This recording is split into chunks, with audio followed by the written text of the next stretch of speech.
Hi friends, today's word is impede. We pronounce it as impede. Impede. It is a verb.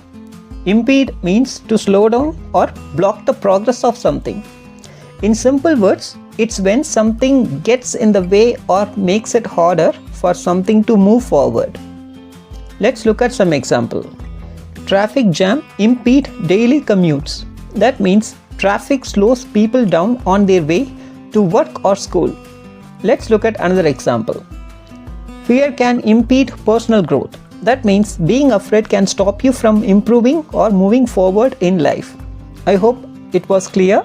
Thank you for watching. Don't forget to like, share and follow for more English lessons.